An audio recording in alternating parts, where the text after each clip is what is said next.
오늘은 창세기 33장 1절로 11절 말씀에 근거해서 세상에서 가장 아름다운 모습이라는 제목으로 말씀을 드리려고 합니다. 사람이 사는 세상에는 다툼이 없을 수가 없어요. 다퉈요.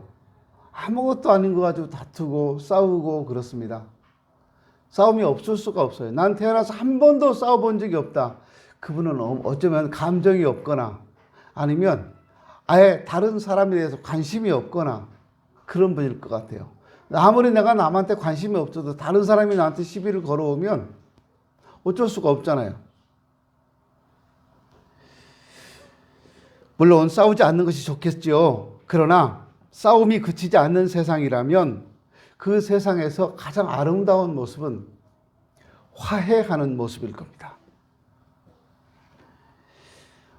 마음을 풀고 용서하고 부둥켜 안고 울면서 과거를 털어버리는 모습, 이 모습은 정말 아름다운 모습입니다. 오늘 본문에 바로 그 아름다운 모습이 있어요. 야곱이라고 하는 인물이 나옵니다. 성경에서 정말 많은 분들이 등장하고 있는데 이 야곱이라고 하는 인물이야말로 가장 파란만장한 인생을 살았던 분입니다.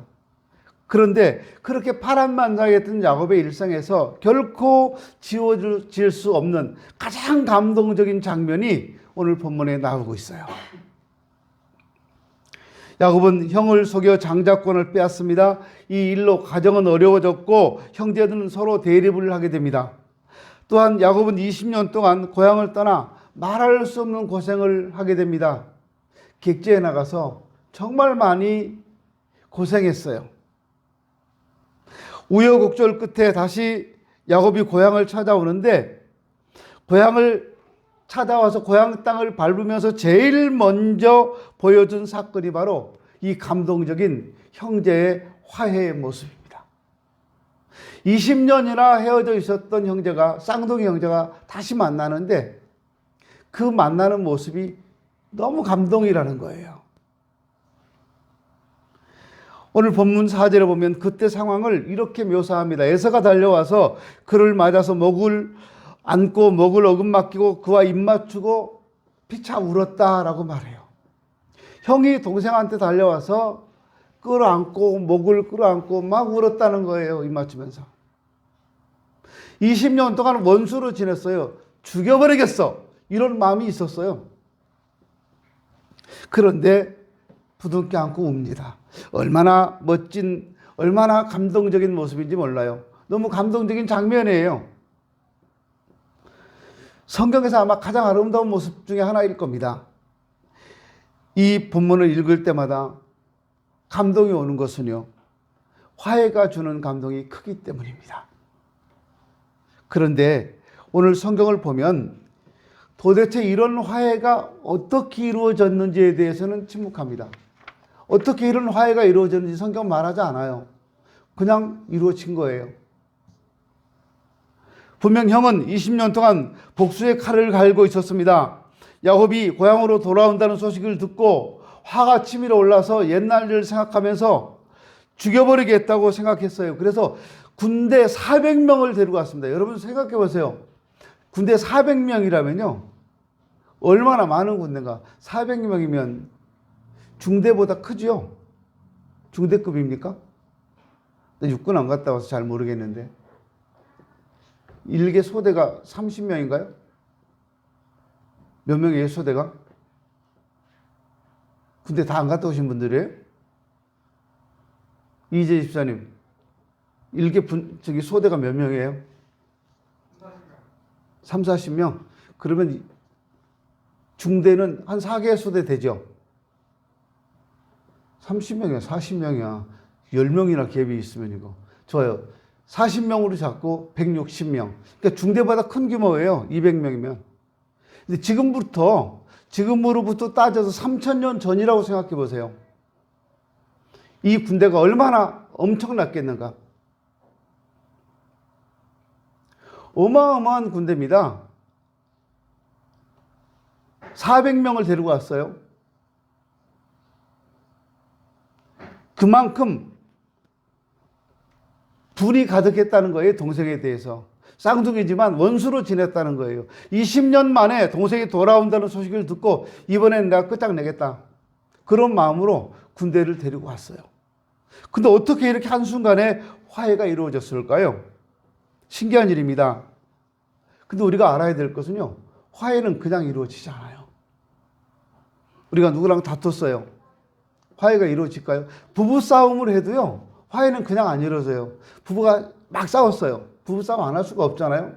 부부가 싸웠는데 둘이 동시에 하나 둘 셋 그러면서 화해 이렇게 할까요? 둘이 하나 둘 셋 화해하자 이렇게 해요? 그렇게는 안 할 거예요. 어느 쪽에서 한편에서 화해를 요청하고 한편에서 그걸 받아줄 때 화해가 이루어져요. 한쪽에서 화해하고 싶은데 한쪽에서 싫어 아직은 아니야 이렇게 한다면 이게 좀 오래 가죠. 냉각기가. 어떤 부부는요, 싸우고 일주일씩 말 안 하고 지내는 부부도 있다고 그래요. 어떤 부부는 한 달씩도 그런다고 그래요. 근데 여러분, 그렇게 오래 가면 안 되는 거예요. 싸웠으면 즉시 끝내야 돼요. 즉시. 부부싸움은 오래 가면 안 됩니다. 바로바로 끝내야 돼요. 그런데 문제는 화해가 커져되는 일이 없다는 거예요.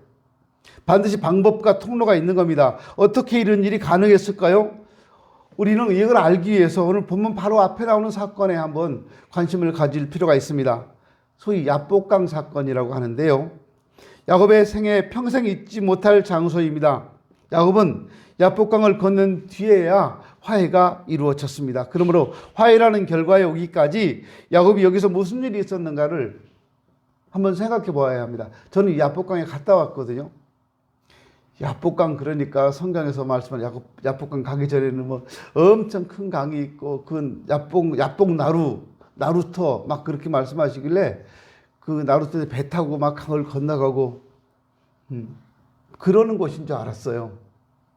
근데 물론 3,000년 전이니까 제가 가서 봤던 야복강은요, 강이 아니라 개울이에요. 개울인데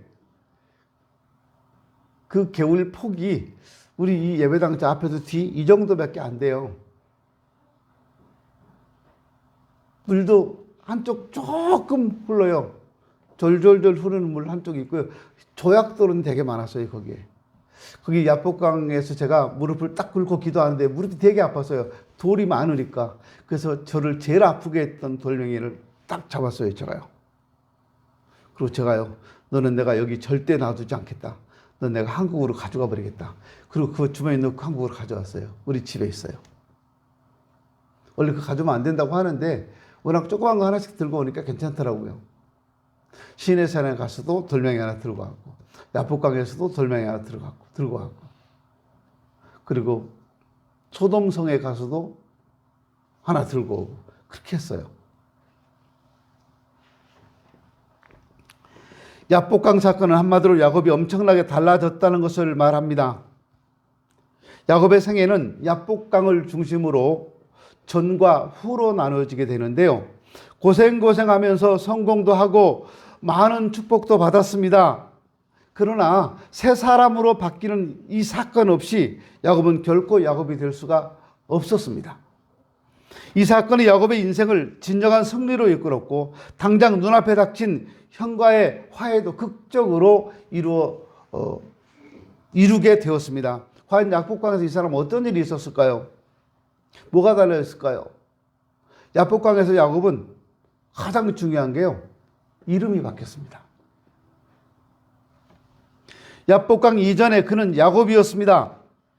그러나 여기서 이름이 바뀌어요. 이스라엘이라는 이름으로 바뀝니다. 야곱의 이름, 이 이름의 뜻은 속이는 자라는 뜻이잖아요. 속이는 자. 그런데 하나님과 더불어 이겼다는 뜻의 이스라엘이라는 이름을 갖게 됩니다. 하나님과 싸워서 이길 자가 누가 있겠습니까?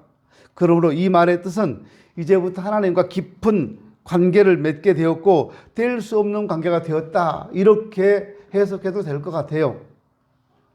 이후부터 야곱을 이스라엘로 부르게 되었고 야곱으로부터 이스라엘이라고 하는 민족 공동체가 형성이 됩니다.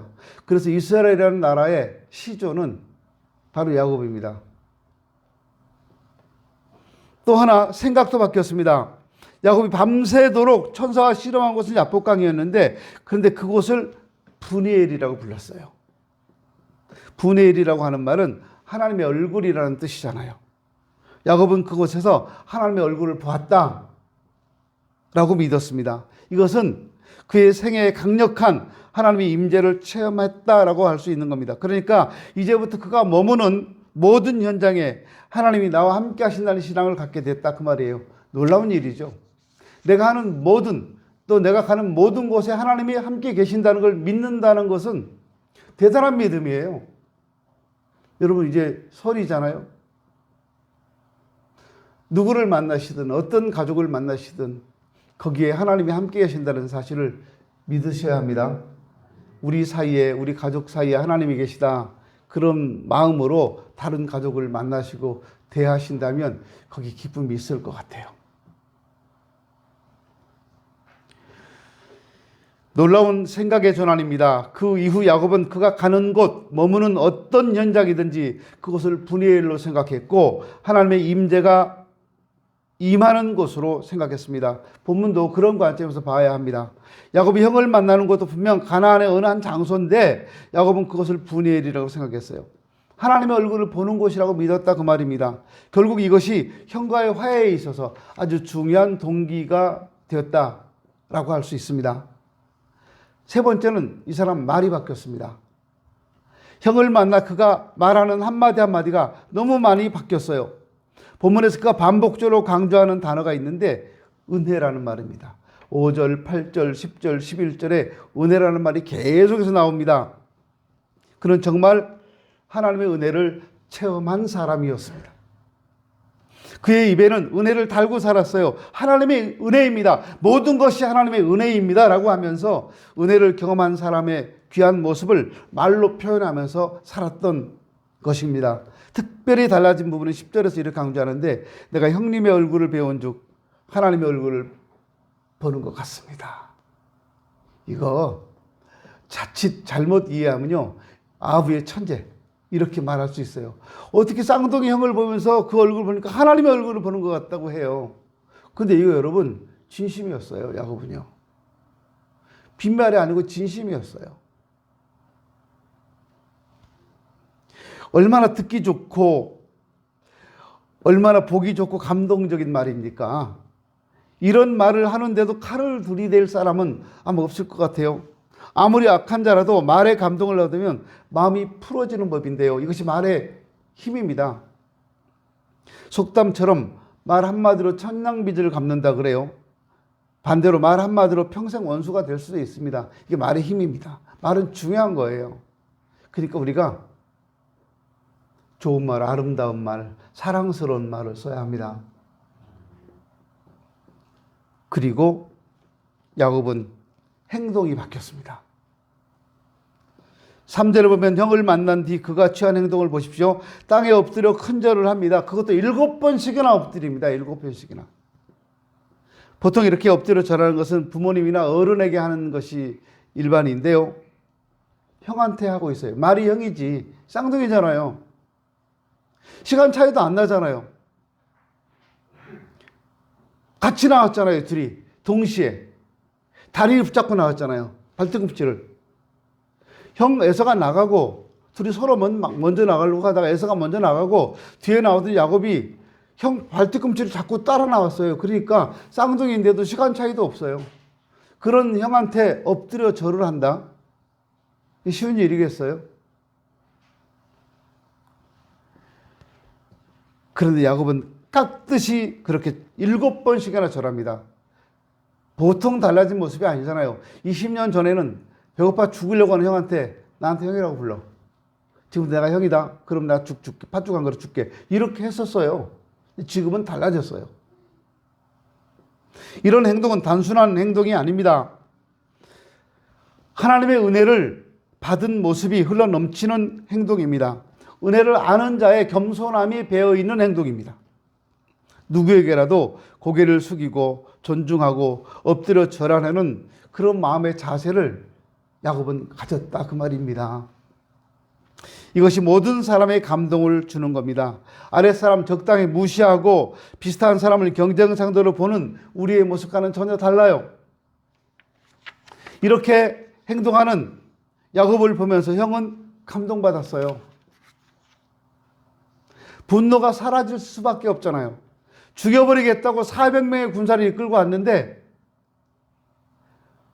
그렇게 엎드려 절하는 동생을 보면서 마음이 풀릴 수밖에 없었어요. 그리고 마지막으로 이 사람은 사람 자체가 바뀌었습니다. 그걸 대표적으로 알 수 있는 것이 실제 몸이 달라졌어요. 야복강에서 그가 은혜를 체험한 뒤 어떻게 됐습니까? 하나님의 천사가 환도뼈를 쳐서 위골되었다고 말해요. 환도뼈. 환도뼈는 우리 대퇴부라고 하죠. 요즘 말로는 대퇴부. 환도라고 하는 것은 원래 군복에 갖춰 차던 군도, 칼을 환도라고 해요. 군복에 갖춰서 옆구리에 차던 칼을 환도라고 하는데 그걸 허리에 차기 때문에 그 허리뼈를 환도뼈라고 부르는 겁니다. 그러니까 지금 야곱은 대퇴부, 여기 허리뼈가 부러진 거예요. 골반뼈, 요즘 쉽게 말하면요. 그게 부러진 거예요. 허리는 몸의 중심입니다. 근데 거기를 다쳤어요. 그래서 그 이후로 야곱은 다리를 제대로 쓰지 못했고 평생 다리를 질질 끌고 살았어요. 이런 광경을 보면서 우리는 생각해야 됩니다. 하나님께서 꼭 이렇게까지 야곱의 환도뼈를 쳐서 부러뜨려서까지 이렇게 장애인을 만들 이유가 있었을까? 얼굴에 광채가 나게 한다든가 말에 위험을 준다든가 삼손처럼 엄청 강한 힘을 줘가지고 형이 400명 군사를 데리고 온다 그래서 삼손으로 그냥 400명을 다 쓸어버린다든가 중국 영화에 나오는 누구처럼 장풍을 써가지고 확 밀어가지고 400명을 쓰러뜨린다든가 이런 힘을 주면 좋잖아요. 근데 하나님은 그렇게 안 하시고 야곱의 환도뼈를 쳐서 부러뜨리셨습니다. 결국 이것이 결정적으로 에서의 마음을 돌리게 했던 동기가 되었다는 겁니다. 하나님이 하시는 모든 일은 항상 선을 이루고요. 항상 좋은 일입니다. 생각해 보세요. 에서가 400명의 군대를 이끌고 올 때는 어떤 동생의 모습을 상상했겠습니까? 아마 금이 환영하고 그 성공한 모습, 이런 모습을 연상했을 겁니다. 앞에서 막 거드름을 피우고 많은 종들을 거느리고 좋은 비단 옷을 입고 보란듯이 오만하게 형 앞에 나타나서 형 이렇게 에서씨 이렇게 그렇게 할 줄 알고 왔었을 거예요. 그런데 지금 자기 앞에 나타난 동생의 모습은 어떤 모습입니까? 얼굴이 말이 아닙니다. 밤새 잠을 자지 못해서 머리는 엉클어져 있고 얼굴은 피곤해 지쳐 있습니다. 씨름하느라 이리저리 뒹굴어서요. 옷에 흙이 다 너덜너덜 다 붙었고 게다가 다리는 질질 끄는 장애인이 되어 있는 거예요. 20년 만에 처음 만난 동생의 모습이 그런 모습이었어요. 그런 모습 보고 때려 죽이고 싶겠습니까? 얼마나 불쌍해요. 그 광경을 보면서 에서의 마음이 녹아진 겁니다. 그런 야곱을 보면서 에서는 어릴 때 함께 놀던 그 쌍둥이 동생 어릴 적 모습이 왜 생각이 나지 않겠습니까? 이것이 혈육의 정의라고 하는 겁니다.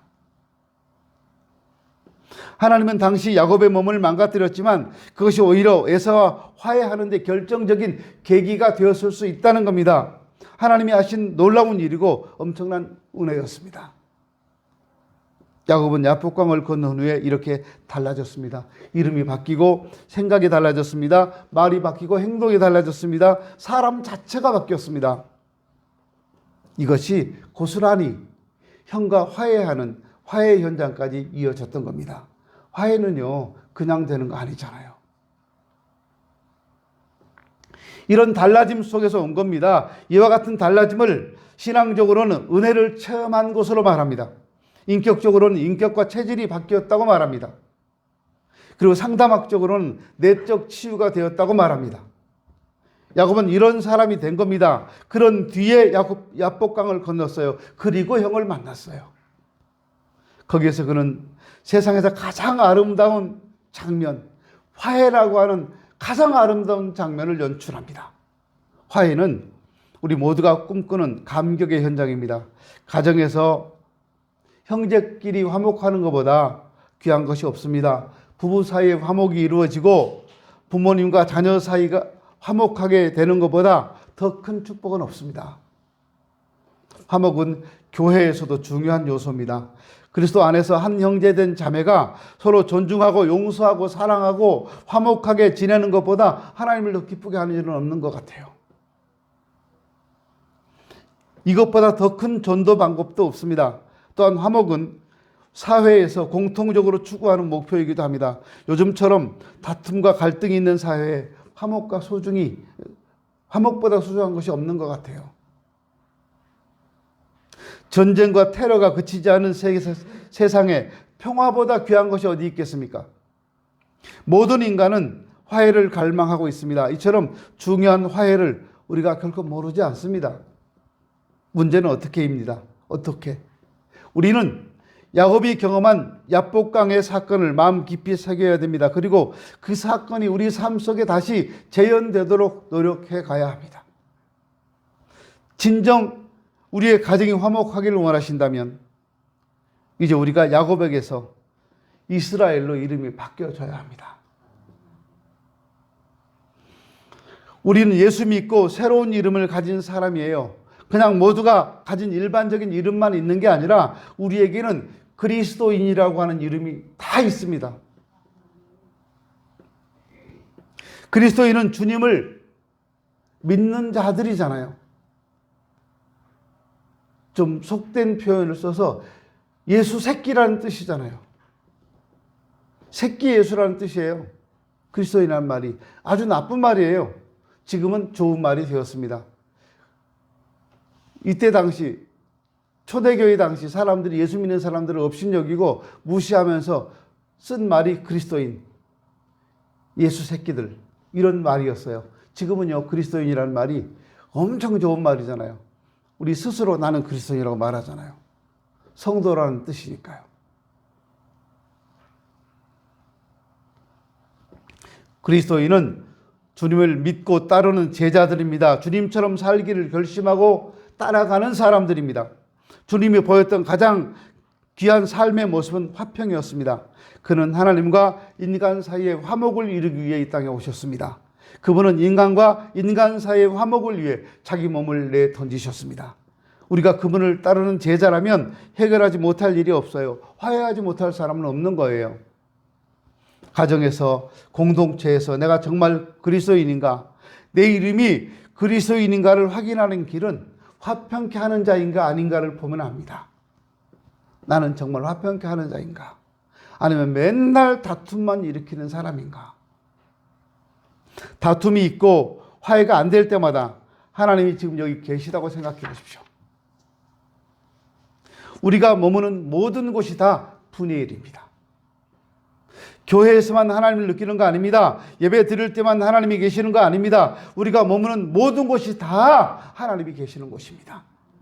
싸우려고 할 때마다, 거친 호흡으로 상처를 줄 때마다, 분노가 치밀어 오를 때마다 하나님이 거기 현장에 계시다고 생각해 보십시오.